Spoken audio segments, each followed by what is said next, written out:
You know, some athletic feats just seem to bend the laws of physics. They're so unique, so incredibly dominant that they completely redefine a sport. And in the world of tennis, nothing, and I mean nothing, fits that description quite like Rafael Nadal's forehand. It isn't just a shot, it's a weapon built on a foundation of pure, unadulterated spin. Okay, let's just jump right in with a number that honestly sounds made up.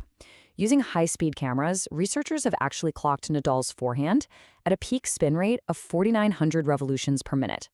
To give you some perspective, that's a tennis ball rotating on its axis more than 80 times every single second. That is just an insane amount of energy to put on a ball. And here's what's truly mind-blowing. Even when we look at his average spin rate, he is still completely in a class of his own. I mean, 3,200 RPM on an average shot? That's way more spin than other absolute legends of the game. So you see, he's not just hitting a tennis ball. He's fundamentally changing what that ball does in the air and, most importantly, off the bounce. So the big question is, how does he do it? Well, in this explainer, we're going to deconstruct this legendary shot piece by piece. We'll look at the body as a machine, the finely tuned weapon he uses, the devastating heavy ball effect it has on his poor opponents, and of course, why it makes him the undisputed king of clay. Then we'll wrap up with the ultimate question about athletic greatness. All right, first things first, the human element. Before we even start talking about rackets and strings, we have to understand the incredible biomechanics Nadal uses to generate all that force. The whole thing is really grounded in a concept that sports scientists call the kinetic link principle. The easiest way to think about it, it's like a whip. The power doesn't just come from his arm. No, it starts from the ground up. The energy flows from his legs, through the explosive rotation of his hips and his torso, up into his shoulder, down his arm, and is finally unleashed through the racket. And Nadal's technique just maximizes this principle through three clear phases: power, lag, and snap. The power kicks off with that kinetic chain we just talked about. Then comes this crucial lag phase. If you watch him, you'll notice how he lets the racket head drop way down. This creates a massive runway for acceleration. And finally, the snap. It's a violent vertical whip of his wrist that just brushes up the back of the ball, almost like he's trying to scalp it. That right there is where the magic really happens. This quote from a coaching analysis just sums up the motion perfectly. It's an incredibly aggressive low-to-high swing path. By getting that racket head so far below the ball before he hits it, he can maximize that upward brushing motion, which is the absolute key to generating topspin. It's a violent, explosive movement that is uniquely his. But, you know, a master craftsman needs a custom tool. Nadal's incredible body mechanics are really only half the story. The other half? It's the highly customized racket he wields, a weapon that's pretty much engineered to do one thing and one thing only: create massive spin. So yeah, he's not just playing with a racket you can buy off the shelf. He actually uses an old 2004 Babolat frame that's just painted to look like the new models. And the specs are just fascinating. It has a super high swing weight, which gives him that brutal power. But the real secret ingredient might just be its incredibly low twist weight. So what on earth is twist weight? Well, it's basically a measure of how stable a racket is when you don't hit the ball right in the middle. A low twist weight means the racket is way less stable and has a much smaller sweet spot. For most players, would be a nightmare, incredibly unforgiving. But here's the kicker. That lack of stability is also what gives it extreme maneuverability.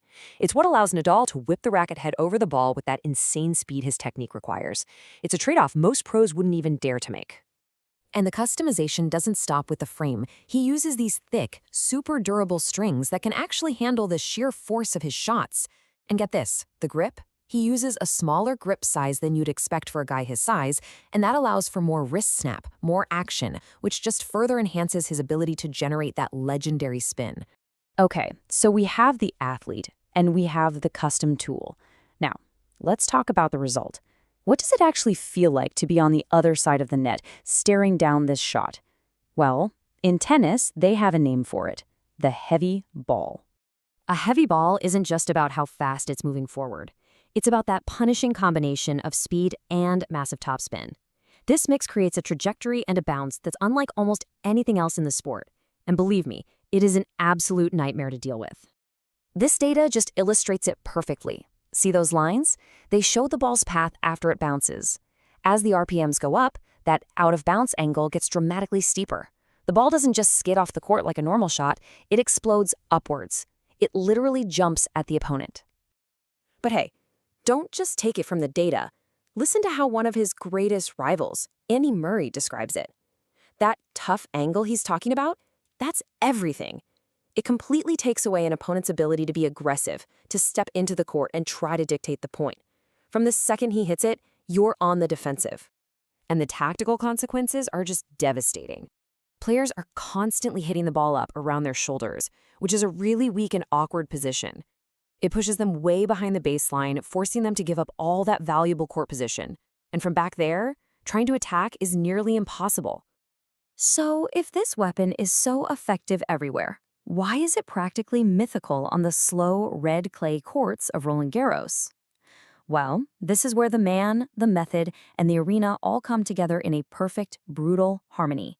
You see, clay acts as a massive amplifier for everything Nadal does. First, the slower surface gives him that extra split second he needs to set up that enormous looping swing.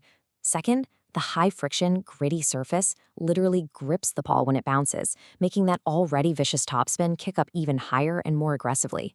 And finally, as a lefty, his natural cross-court forehand just relentlessly pounds the weaker backhand of his right-handed opponents, over and over and over again. And the result of all of that? Well, it's just pure dominance. An open-era record of 59 titles on clay courts. It's a statistic that speaks for itself and cements his legacy as the undisputed king of clay. So, when you put this all together, what's the big takeaway from all this? As we've seen, it's really not just one single thing that makes the shot so legendary. Nadal's forehand is really a perfect system. It's this incredible fusion of his unique physical gifts, a technique that's been honed over decades to do nothing but maximize spin, and equipment that's been custom engineered to be an extension of his body. Each part amplifies the others, creating a weapon that truly changed the game. And that kind of leaves us with a fascinating question, doesn't it? In this relentless quest for greatness, what matters more? The raw, innate talent of the athlete, or the custom-engineered tools that help them push those natural limits?